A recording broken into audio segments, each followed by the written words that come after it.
Okay, good evening, everybody. You're very, very welcome to this evening's webinar.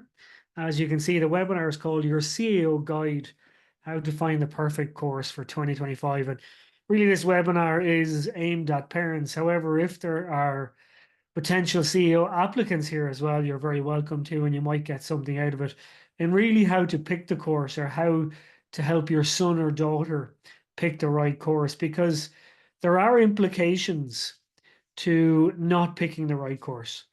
So potentially, if somebody drops out of college at a certain stage in the year and they go back to college in the next year, well, there's actually financial penalties for that. You can only, so the Higher Education Authority will pay for each year once.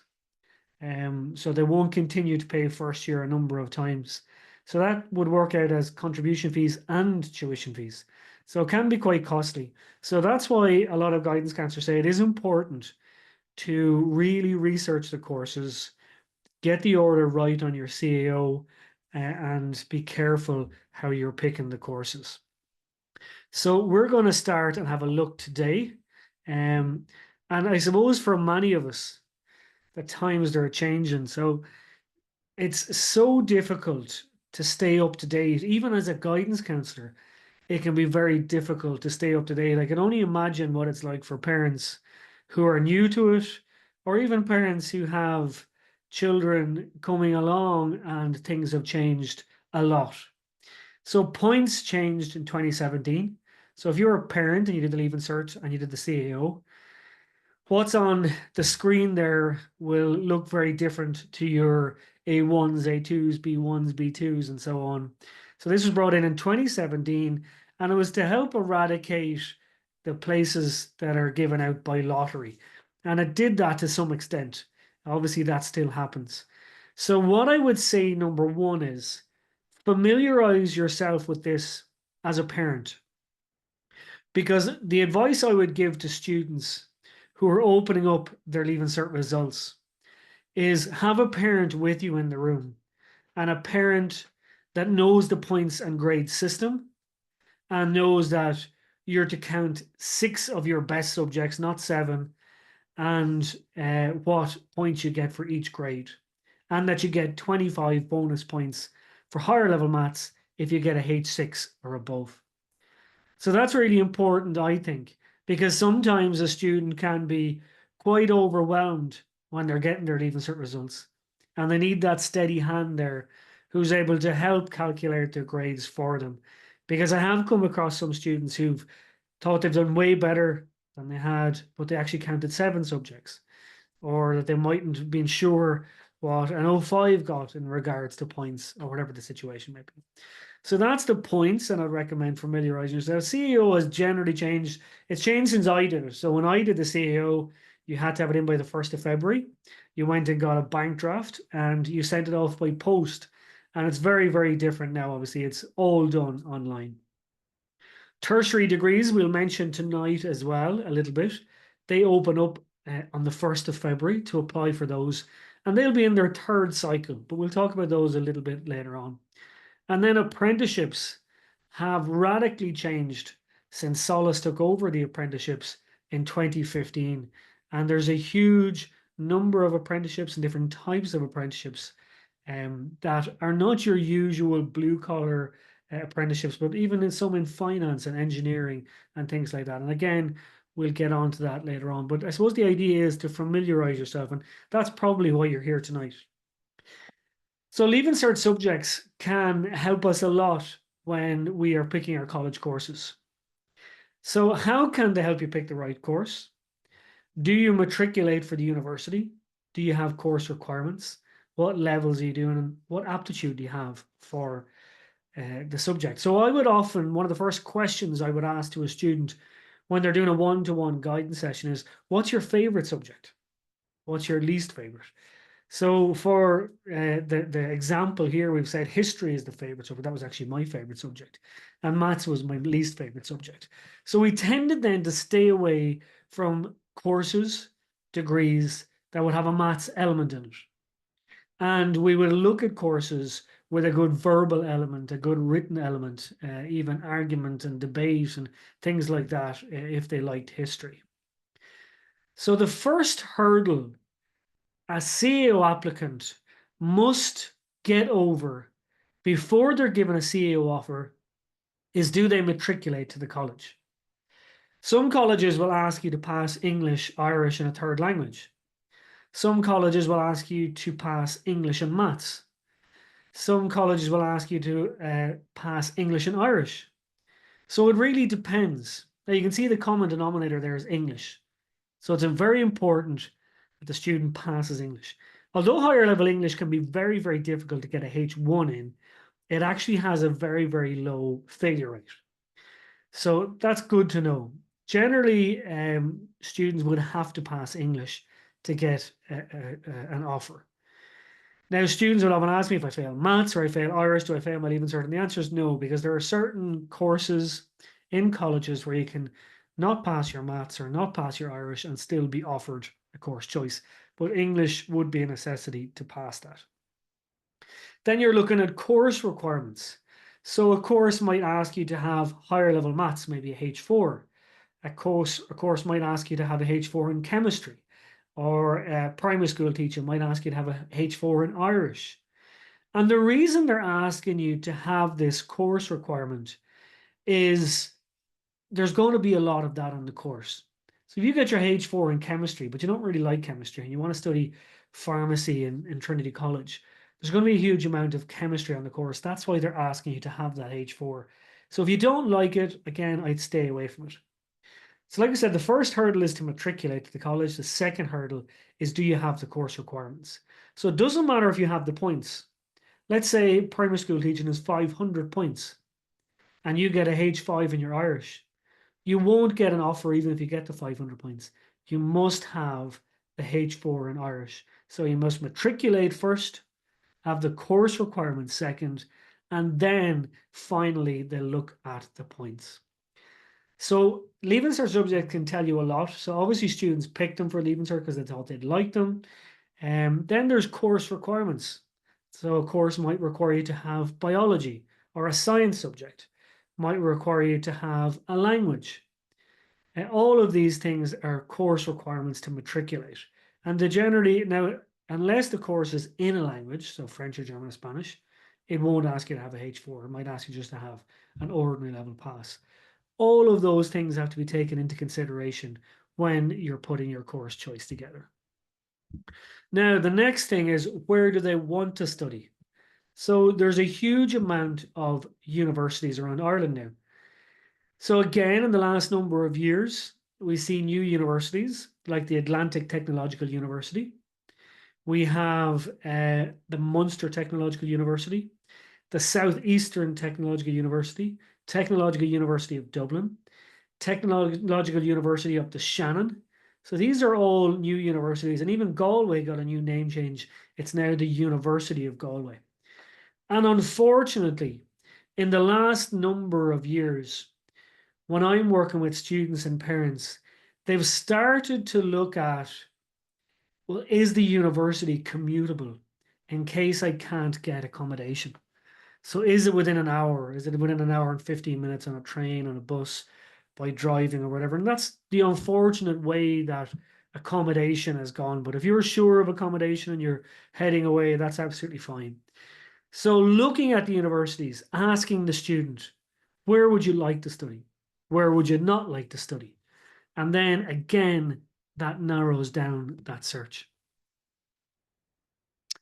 So exploring your CAO options, what should I be researching for each course? Do I need to look at more than just level 8 courses? So you have a list of 10 for level 8 and a list of 10 for level 6-7 courses. You could fill out 10 level 8 courses and none on the level 6-7. You could fill out one on the level 8, 10 on the level 6-7, one on each, whatever way you want to do it. You don't have to put down both. Now, if you apply to level 8 and you apply to a level 6 and 7 and you get the entry requirements and the points for both, then you'll get an offer of the both and you can decide which one you want. Some people ask, well, what's the difference? Well, level 8, you're committing to the 3-4 years of a level 8 degree. Level 6 and 7 have exit awards. So after 2 years, you can exit with your level 6 or progress on and do your level 7. After your level 7, you can exit with that award or progress on to do your level 8. So if you're not sure if university is for you or if you want to commit to the 4 years, then going the level 6, 7 route might be a good option. The points are generally lower and the entry criteria are generally lower in a level 6, 7. And they all have progression routes to go on and do that level 8. So that's a good thing to look at. So we looked at entry requirements in the last slide. Is it a restricted course? So if it's a restricted course, you must have that on your CAO list by this Saturday, 5 p.m., the 1st of February. A restricted course is anything that has additional entry criteria. So if you're applying for medicine, the HPAT will be additional entry criteria. If you're applying for music or drama, an audition would be an additional entry criteria. If you're applying for art courses, they might require you to have a portfolio. If that's the case, you must have it on your CAO by the 1st of February. If you're not sure as an applicant, or if your son or daughter is not sure, I would recommend putting the course down on your list.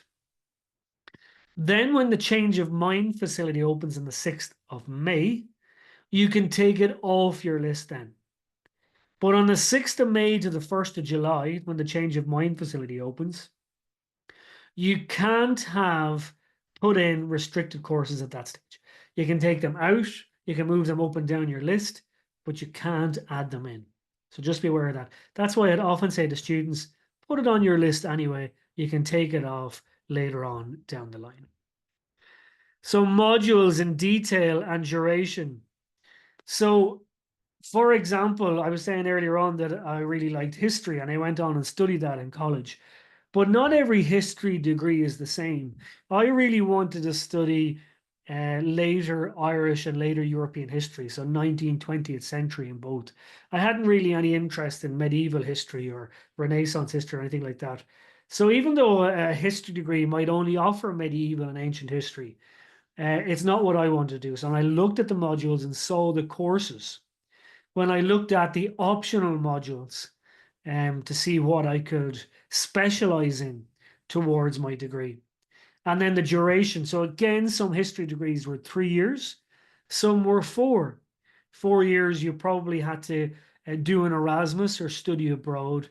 In the 3 years, they were generally an option. And I liked that, the fact it was an option, whether I had to do that international study abroad or not. Will the course offer work experience and a study abroad? So again, when I'm meeting students, one of the first things they ask me now is there a study abroad or an Erasmus opportunity? So the difference in the two of those is Erasmus is study abroad in Europe, and study abroad is everything outside the EU. If you do an Erasmus, you actually get a little grant while you study in Europe. If you do the study abroad in America, Asia, Australia, wherever, the cost of that will be 100% down to yourself. So will it offer that? Will it offer work experience? So if you're doing a degree in science or business or finance or law, what work experience options are there? What industry partners do they work with? Is it a paid internship, a paid work placement, or is it not paid? All of that are really, really important. The specializations within the degree. Again, as we said earlier, if you look at engineering degrees, some universities might have 3 specializations. Some universities have 11 specializations in the engineering degree. So you might do chemical engineering or civil engineering, mechatronic engineering, mechanical engineering. So you have to be kind of aware, well, what options do I want to keep open to myself? And does the degree offer that as a specialism? And if it doesn't, well, then I might look to the place where it would offer it as a specialism. So doing a general entry engineering degree where first or second year, you're doing a general degree before you do your specialism, I always think is a good idea. And most guidance counselors would as well. Then you can look at the assessment within the degrees. How is it assessed? Some college courses, 100% is continuous assessment.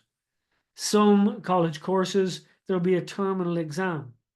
Some college courses are very practical and they have labs and things like that. Again, you have to decide what way would suit you better. And then finally, and this is always the big one that parents want to know about, is what are the graduate opportunities from that degree? Typically, what do graduates go on to work at?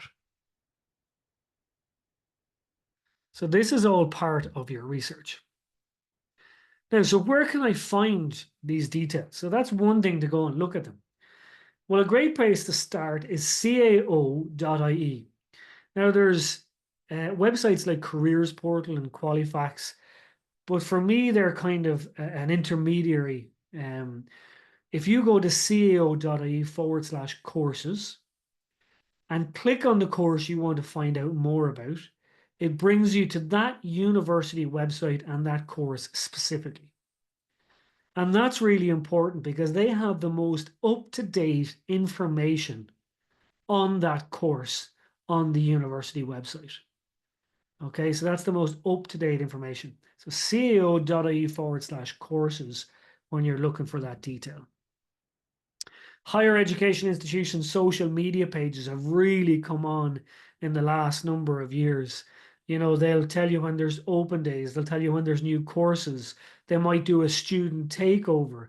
So you're looking at Instagram and TikTok for some of it. So every university I know is on Instagram. Some of them are on TikTok, not all. But it's a great place to stay up to date with all the relevant information from that particular university or college. And they'll let you know when there's talks, when there's webinars, all of these things. Get on campus if you can. So the autumn winter open days have just passed. And some universities, though, will hold spring open days. So if you haven't got on campus yet, I'd highly recommend it, particularly for an open day. And you as a parent and even your son or daughter, I would always think the best people to chat at these are undergraduate student ambassadors who are doing the course. And you can ask them the real life questions. You know, how many hours a week is there? Are the assignments difficult? Is there many assignments? What type of skill set would you need going on to this course? And then, of course, as we know, and as we said earlier, accommodation has become a bigger and bigger issue the last number of years. And you have to look at that again. Is there scarcity of accommodation? Is accommodation really expensive in that particular area? All of those things have to be taken into consideration. Organize a speak with current undergrads, we said, and get your child to their guidance counselor. So your guidance counselor is a great resource if you can get them. Some of them are quite overworked. They're teaching, they're trying to do a lot of counseling and mightn't have a huge amount of time for CAO. But if you can get them to their guidance counselor, they're a wealth of knowledge and a resource as well. So, genuine order of preference. If you follow my page on Instagram or TikTok, Leave Insert Guidance, you'll hear me talking about this a lot. And the CAO always pinpoint this as one of the errors that applicants make. So, list your college courses in the order of preference is one of the most important things you'll do. What is the course you want the most? So, you put that down at the top. Have you researched all your courses in depthly? So again, this is an issue where students will not research in depthly their fifth and sixth choices, and it could come to the stage where they're offered that. So make sure every course is researched in depthly. Are you happy to be made an offer of all of these courses? So what happens is, let's say, for example, you got the points and the entry criteria for the course that's third on your CAO list, and you get an offer for that in CAO first round. Every course from 4 down to 10 goes off your list because you've got the one highest on your list that you told the CAO you wanted. So number 1 is the course I really want. If I don't get that, number 2 course is the one I really want. If I don't get that, then it's number 3. At this stage, I can't say to the CAO, you know, I prefer my 4th choice to my 3rd. I got the points, I got the entry criteria. Can I be offered that? The answer is no. The reason is that course place has been offered to somebody else who had it higher up on their list. So it's really important how you order your list every year. I get messages from students saying, I'd actually prefer my fifth choice now to my second choice. What can I do? And the answer is after the 1st of July, 5 p.m., there's nothing you can do at that stage. So one of the key things that CEOs say is an error that applicants make every year is not putting their courses in order of preference. So if you take away anything from tonight, make sure you take away that. I have a little CAO formula that I use with my students, and this is based on working with students throughout the years. So I always say to them, put down 3 dream courses. Forget about the points. If you could do absolutely anything, what are the courses you would like to do? Where this came from, and I can give you the example, is I had a student in one of the first years. I was a guidance counselor.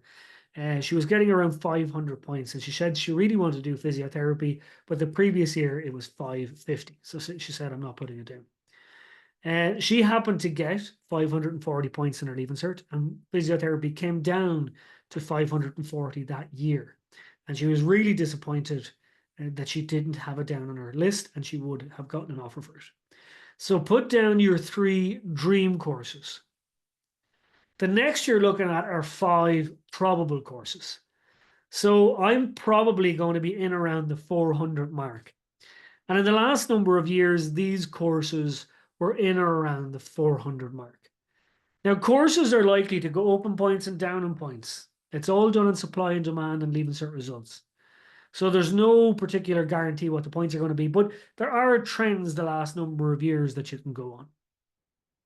And finally, then I would look at 2 backup courses, just in case things don't go to plan for the leaving cert. That I have 2 courses down. Let's say I was saying I'm around the 400 point mark. That I have 2 courses down that are down around 300 or maybe even lower that I would like to get if I was offered it. I've done the research. I'd be happy enough to take that. And they're your 2 backup courses. So that's the CEO formula I would always say to students. Now you can be flexible with that. You can put down 2 dream courses and 1 backup course if you want. Whatever way, but that's the kind of formula I would use. So important dates. Well, we've had 2 important dates that have already gone by. So the 5th of November, the CEO opened. 20th of January, that was the early bird. Now, 1st of February is coming up on Saturday. If you're applying for a restricted course, it must be down on your CEO list. CEO closes for applications on the 1st of February. Now, there is a late application facility that's €60. It's quite expensive. If you're going to apply for the CEO, there's no reason you shouldn't have that opened up by now. If you're an online, if you're a DARE applicant, you must have your account open by the 1st of February. The HERE or DARE must be by the 1st of February. That's really important as well. The late application won't apply to them. 5th of May, that's actually changed to the 6th of May. The 6th of May, the change of mind facility opens up. So the 6th of May. So from the 1st of February until the 6th of May, the CEO closes. So that's to take all the assessments from the restricted courses that do them around that time. Then on the 6th of May, the change of mind facility opens up. So you can come in, change your mind as much as you like, take in courses, put on courses, change the order, whatever you want, right up until the 1st of July at 5 p.m. You can do that as much as you like. And it's free of charge. Okay, the 4th of June, the leaving cert begins. That's the big one. And on the 1st of July, the CEO closes for all course changes. They're really strict on their deadlines. Okay, and I know some students think they work better closer to a deadline. I knew a student a couple of years ago who was interrailing throughout Europe on a phone on the 1st of July trying to do their genuine order of preference. That's not recommended. I would have that done in good time. So you can even come out of your leaving cert and think, you know what, that went way better than I thought. I'm going to put down those dream courses now. Okay.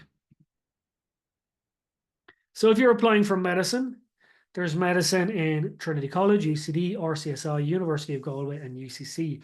If you're 2026 applicant, UL will also be on this. So there's 5 and 6 year degrees. So what's the difference? Well, 5 year degrees will generally ask you to have two sciences. Some of them you must have chemistry. So two sciences at higher level, H4s or H3s, each of them have different entry criteria.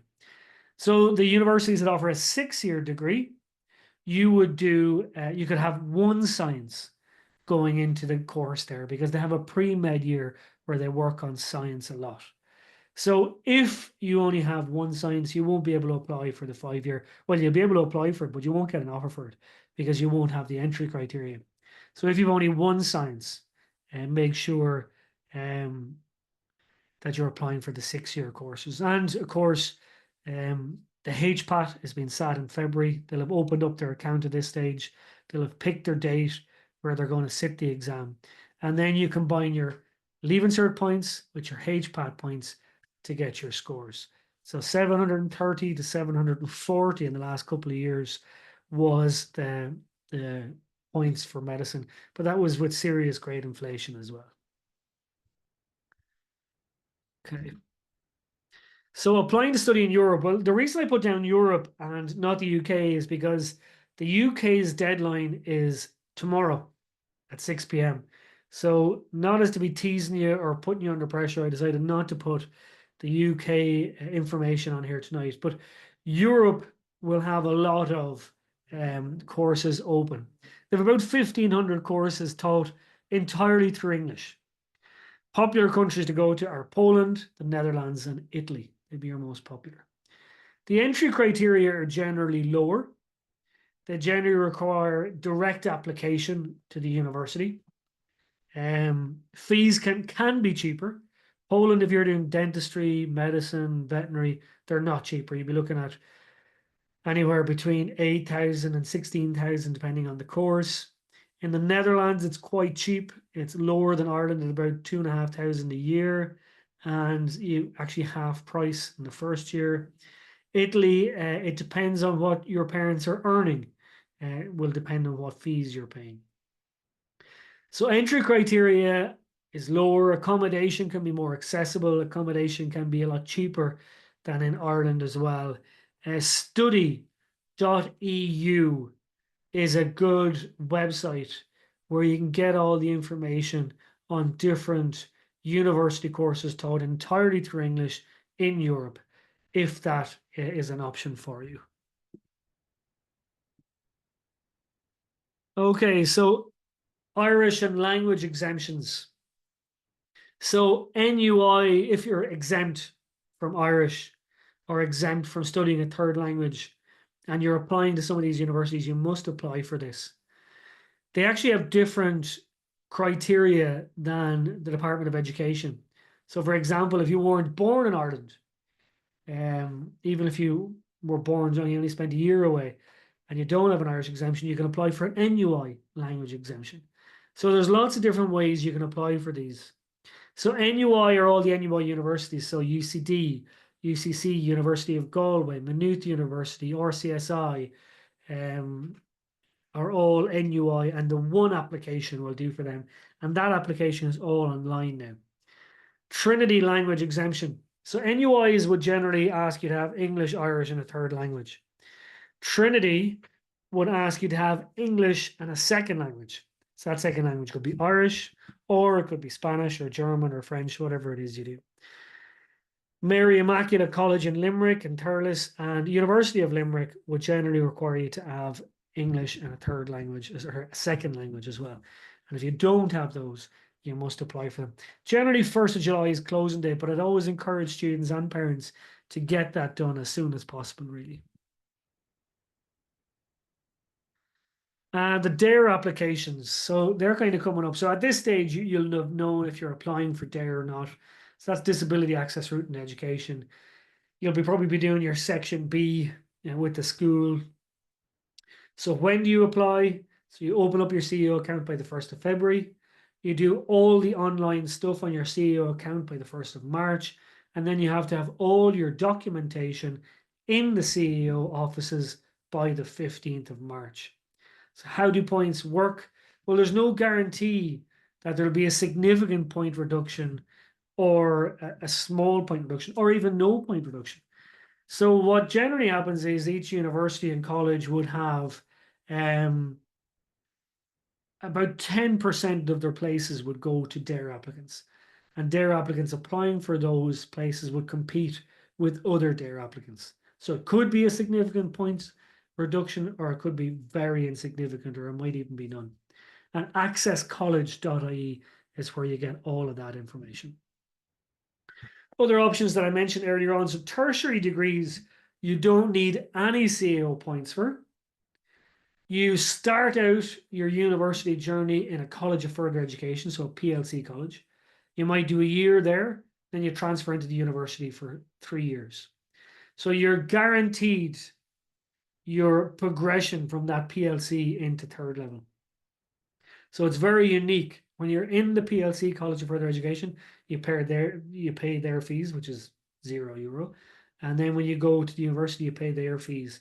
But the good thing about the accommodation situation is you're going to that university when you started out. So you can look for accommodation a lot earlier, say, than Leaving Cert students can.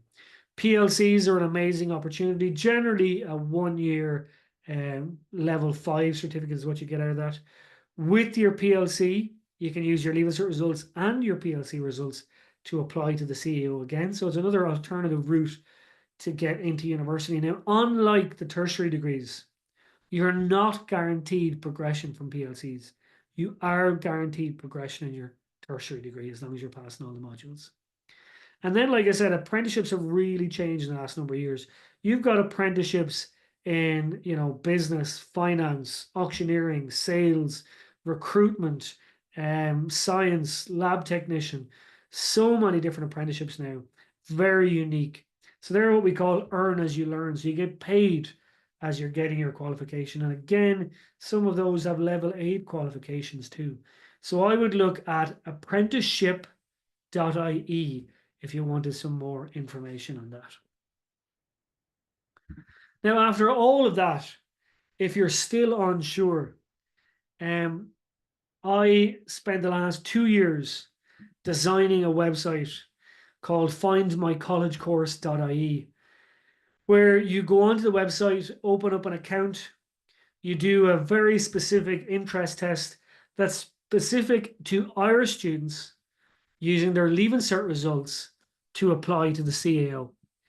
So what this test will do after your interest test, it'll tell you what area you scored strongest in and what you might like to study. You give your Leaving Cert predicted grades, what subjects you're studying, what levels you're studying them at. So if you're not getting your H4 in Irish, it's not going to give you a course suggestion of primary school teaching. So you'd have to write down your predicted grades, whether you have an Irish exemption, language exemption, whether you're doing a portfolio, how many points you think you'll get, what category of points you think you'll be in, and then it will give you a list of suggested courses. And with that list of suggested courses, you can pick your top 10 on the website. And then you can order the top 10, the genuine order of preference that we talked about tonight. And there's even a link on each of them to bring you to the university page, like we were talking about earlier on, which gives you that direct information from the university. Now, for those people who are on the webinar tonight, so this is usually $49.95, but because you've come onto the webinar tonight, we are having a 72-hour flash sale for anybody who would like to use this. The promo code is WEB20, and that'll give you €10 off. So it'll be $39.96, 20% off. If you're unsure and you want to use it, like I said, it took me 2 years to design this. It was very meticulous. It's got all the up-to-date information. If you're really unsure, this will be ideal for you. And you'll have access to your account forever. Anytime you want to log back in, change the information, you can certainly do that. Now, you cannot do the interest test again, but you can change your Leaving Cert points information. You can change your course requirements information. You can change where you'd like to study. Again, it asks you where you'd like to study. So it's not going to give you suggestions of, say, you don't want to study in Dublin. It's not going to give you suggestions of studying in Dublin and things like that. So it's very detailed. It'll give you very detailed responses. And it's a really good resource if you're number one, unsure what you want to do, or number two, you're struggling to fill up the 10 places. And it can give you recommendations of level 6 and 7 and level 8 if you choose to get both recommendations. So that's Web 20 for the next 72 hours. You get €10 off that. Now, we are going to have a little Q&A if you want to type in your questions there. And I think Sarah might come back on there. And Sarah, if there's any questions or there's any questions typed in, would you mind reading them out while I'm answering? Yeah, no problem. Can you hear me okay? I can hear you. Yeah. Perfect. I'm not sure. Can you access those, Sarah? You can? Yeah, I can get the questions. Yeah. So someone asked, I answered this already just in the chat, but I think a few people might have the same question. Will there be a recording available of this webinar? Yes, a very popular question, and there will be a recording available. We'll put it on the Find My College Course website. Again, with the website, it has a lot of free articles, videos, podcasts. You don't actually have to have an account to access all of those. So feel free to go on and use all the resources that you want on that. Another question we have, does Donnchadh have any recommendations on how to find English-speaking medical schools in mainland Europe? Yeah, so again, Italy and Poland would be the two most popular for Irish students. That study.eu is a really good website. Like I said, Poland will be a little bit higher in fees. And if you're doing medicine, you'll have to learn to study Polish and learn to speak Polish. But you can go back to Ireland even and do some of your placements. Italy, you'll have to do the IMAT exam, which is similar to the HPAT. But the unique thing about Italy, actually, and it's really good, you can actually apply to Italy after you've got your CAO first round offer. And maybe you didn't get the offer you want. Then you can go back and apply for Italy, sit the IMAT, and then start there in October of that year. So that's a really good option as well. They'd be the two most popular with Irish students. So the next question, someone asked, can you access CAO accounts between February 1st and May 6th? So you can access them, but you won't be able to change anything. And so one thing I said tonight was that genuine order of preference is an error that students make. Second error students make is that they don't look at correspondence sent out from the CAO. So the CAO, when they send out correspondence, they're asking you to do a particular thing with your account, whether that's your exam number or whatever the case may be, just to check things. So make sure they do that. Really, really important not to ignore any correspondence. So you will be able to go in and check your correspondence. If you want to put in restricted courses, there is a small window after the 1st of February, but you'll have to pay for that. I think it's €10 if you want to use that facility. There's absolutely loads of questions coming in Okay, now, so we might have to speed round. let's shoot through them. You're gone silent on me there, Sarah. Can you hear me okay? Am I on sound here? Yeah. Oh, there you are, Sarah, you're back. Oh, perfect. Someone asked, can they get more info on tertiary degrees? Yes, nto.ie. That's where you get all the information and that's where you apply. And they'll open up on Saturday. Does a subject that's required for entry into a course have to be included in your best six? Good question. That's a question I get a lot. It doesn't have to be included in your best six. So say you're, again, I'll use primary school teacher as the example. You get a H4 in Irish and you get a H3 and everything else. You count your best six. You don't have to count that. Good question. No, you don't have to count it. Can you go over the Irish exemption options again, please? Yeah, so you're looking at NUI universities. That's UCD, UCC, University of Galway, Maynooth University, RCSI, Shannon Hotel, and NCAD will be a third language or art, but you'd have to have Irish there as well if you have an exemption. University of Limerick, Mary I, and Trinity College. If you don't have a second language, you'd apply for those. If you apply under DARE, are you only applying for the number of spaces set aside for the DARE applicants, or are you considered for the course based on the points obtained by all CAO applicants? So if you are accepted onto DARE, which you'll find out after your Leaving Cert, then you'll go in against other DARE applicants because it's not just a points reduction you're looking for, but that help at university level that you might require as well. And again, if you don't get there, you can still apply for those at the excess office in college as well. But you will be competing against other dare applicants, which means the points will be that little bit lower, if at all. But if you get the baseline, you're in. How do I find out the backdoor routes to courses? You can ask me. It is hard to find out, as it's hard to know them all backdoor routes. And I suppose the best thing is to ask your guidance counselor.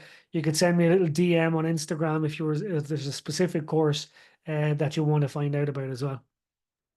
So we actually have a specific one here as well. Any other ways to get into physiotherapy? Yes, the best way, the cheapest way, and the shortest way as a backdoor route would be to put down health science physiotherapy in ATU Donegal. It's a level 6 course. You do 2 years in Donegal, then your entire class go to Coventry University for 2 more years, and at the end, you're a fully qualified physiotherapist. Now, you could do a sports science degree or a physiology degree or anatomy degree and then do a master's in physiotherapy. But just to let you know, the fees for a master's in physiotherapy are between 30 and 36,000 euros, depending on where you go. So the cheapest way, the shortest way, backdoor route would be ATU Donegal. That was about 460 points last year. What is the language requirement for primary teaching? Is it English and Irish and a European language? No, just English and Irish. So the English you have to have a minimum of a O4, and the Irish you have to have a minimum of a H4. How do you apply for tertiary degrees? They can't be applied for through the CAO, am I correct? Yes, you're absolutely correct. It's nto.ie. You apply directly through there, and all the information will be there as well. And they're super helpful if you have any questions on it. What would be the best broad business course to do? Unsure of what I want to do, but definitely interested in business. That's a really good question. And that's where you go back to the specialisms. So some degrees might have specialisms in marketing, finance, insurance, human resource. They might have three or four. Some might have 11 different specialisms. I know UCD Commerce have modules in cryptocurrency even. So you have to get down to the nitty gritty, see what the specialisms could be. If you're interested in maths, the statistics, insurance, finance, stockbroking might suit you. If you're not interested in maths, then marketing, human resource might suit you. Courses like that. So you have to get down to the nitty gritty of the course and see what the specialisms are. We had a question. Can you name the two countries again, please? I think that was in relation to one of the other questions. I think it was the Italy and Poland one, was it? Poland and Italy for medicine, yeah, and Yeah. dentistry and those, yeah, yeah. What PLC course would lead to primary school teaching? None. Sorry to tell you, none. The only way to get into primary school teaching is to do your level 8 degree, then do a 2 year PME, professional masters in education. You'd have to have your H4 in Irish for the Leaving Cert. And if you don't have that, you could sit the TEG exam, Chastas Europuk na Gaeilge, after you finish your degree and apply through that route.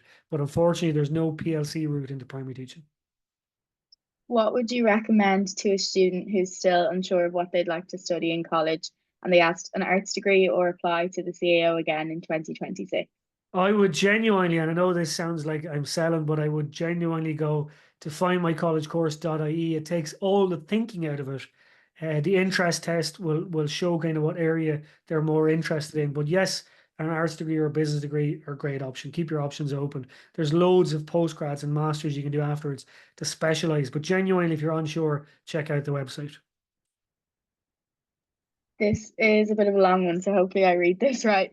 If my goal is 500 points, but not enough for the first choice, if I get my second choice, which would be 380 points in the college of my choice, are my number 3 and number 4 courses then gone? Yes. It is your offer based on order, not points. Exactly. Your offer is based on order, not points. Because I might like a course that's 350 points, and I got 500, and I put 500 down number three, but I'm not as pushed about that. So, yes, it's based on the order of preference, not on the points. Good question. Are the dare places awarded on points or do the personal accounts count towards being picked for the places? I think if you're a here and there applicant, they get priority. So if you are both, you get priority. But after that, then it's like an order of merit list that you use for CAO points. It would be the same. My son is in fifth year, so he hasn't got leaving cert results. Can he use Find My College course to get an idea of courses and colleges? Yes, he can. It would be a great way to goal set. So if he got his 10 courses that he looked at in Find My College course, and those courses were okay, 480 points for the top one I want to do, then he's able to set his goals then. So in fifth year summer exams, I want to get 450 points. And then in my mocks, I'm trying to get 475 for 480 in the real thing. So it would be a really good way to set your goals. Do the CAO course choices have to be in by February 1st? No, unless you're applying for restricted courses. You can have nothing down on your CEO list by the 1st of February, and then you can put down 10 or even 20 options on the 6th of May when it opens up right up until the 1st of July. It's about 7 or 8,000 students every year that wouldn't put anything on their CEO account until the change of mind facility opens up. It's not something I'd highly recommend as a guidance counselor, but certainly you can do that. And just to confirm that someone asked, so you can't add any courses between February and May. You can in a short window in February for restricted courses if you haven't applied for them. But like I was saying earlier, if you're unsure about restricted courses, I would put them down and you can take them off later on. Again, it'll save you a few quid and some stress. So this is an example here. Let's say I want to do pharmacy, but I don't have French. Can I start with something science related and then progress to do an additional pharmacy course? Can you read that again, Sarah? Yeah, of course. Let's say I want to do pharmacy, but I don't have French. Do you need the third language for pharmacy? So not necessarily. So if you do it in Trinity Okay. College, there's no third language requirement for pharmacy, but there will be in RCSI and there will be in UCC. ATU Sligo will have pharmacy this year as well. Unlikely they'll have a third language requirement. University of Galway open to have their pharmacy course ready for this year's applicants too, and they will likely have a third language requirement. So there's two options that you won't need a language. The two countries for medicine in Europe that are best for speaking English, was that Italy and Poland again, Italy and or Poland, yeah, yeah. yeah, There perfect. are other countries, but they're for me they're the two where most Irish students would go to, and I've heard some not so good stories from other countries, and I've always heard positive stories about both of those countries. Sorry. When do you add your exam number to the CAO? Very good question. This is really important. So the CEO generally put it in automatically in March. But they will ask you to go in and make sure number one, it was put in automatically, and number two, the exam number we put in is it the correct one? So that's actually a really, really important question. And it's not to be overlooked by anybody on this call tonight, on this webinar. Make sure you double check your CAO. It'll be under the qualifications and assessment section on your CAO application. Have a look at that. Make sure the exam number is wrong. That's the issue that will more than likely not give you an offer in CEO first round if they don't have your exam number correct. And they'll send you emails and students ignore them. They'll send you texts, they'll just ignore them, think it's spam or junk. But when they send you correspondence, they're asking you to do something. When will I know if I'm accepted into here and Susie Grant? So the here will be, I think it's a day after the leaving cert results. You're here and there you find out. Um, the Susie grant, there is early priority. So if you like open up your account, so they open up in April. If you do between April and the 1st of July, you find out sooner. So the sooner you apply for Susie, the sooner you find out. So we have a good few people asking about backdoor options into radiography. Yeah, that's again a tough one. There's graduate entry radiography. If you're doing science, that radiography is in UCD.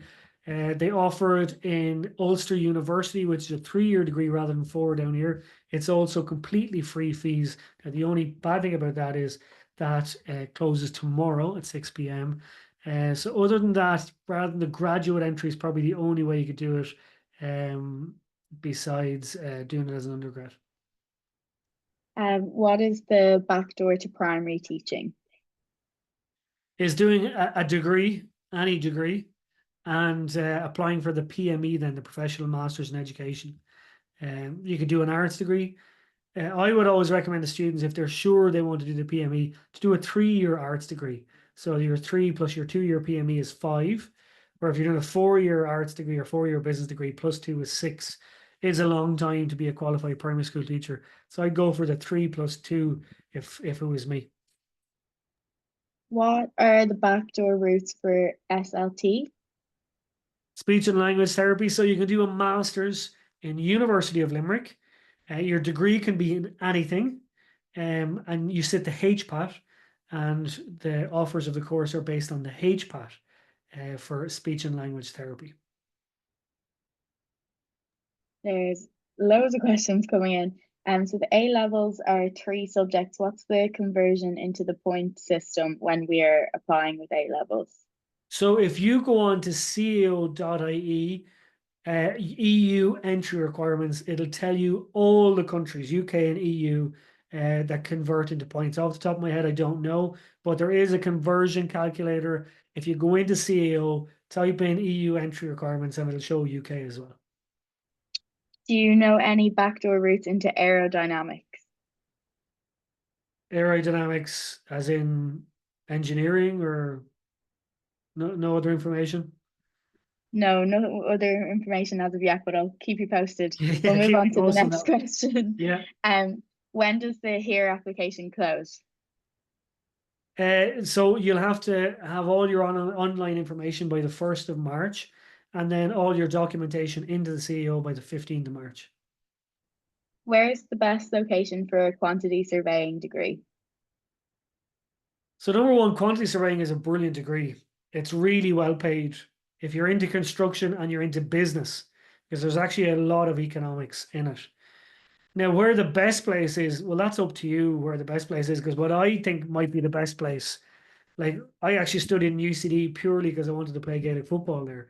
So if it's a good Gaelic football team, it would interest me. If it's not, it mightn't interest you. So you have to look into the nitty gritty of it and see what interests you. But quantity surveying is a great option at the minute and very well paid. What PLC course would lead into aviation management in DCU? So if you go on to CAO, so actually type this into Google. Whoever's asked that question, you might want to jot this down. CAO FETAC, FETAC requirements. And it'll bring you to a little drop down menu. You can hit DCU. You can go to aviation management, and it'll tell you all the PLC courses that they'll accept for that. We also had a question on what PLC course can you do for mental health nursing. So I assume do the same thing. Same thing, but it's likely a nursing studies PLC. Can you recommend a short course in business before starting a degree business course to ensure you're choosing the right choice? Yes, I would recommend doing a PLC for a year. It's a great way to decide if you want to commit 4 years to it or not. You do work experience, do all the different modules. Plus, you're more likely to graduate from university if you've done a PLC course. What other course would you recommend to do to get into primary school teaching if you don't get the points? I would do an arts degree, 3-year arts degree. If you're interested in Irish, maybe you'd do that with English or whatever it is you wanted, but generally an arts degree. There's no requirement what you have to do. It's just a degree. It's the Irish requirement is the big one, but I'd recommend a 3-year arts degree.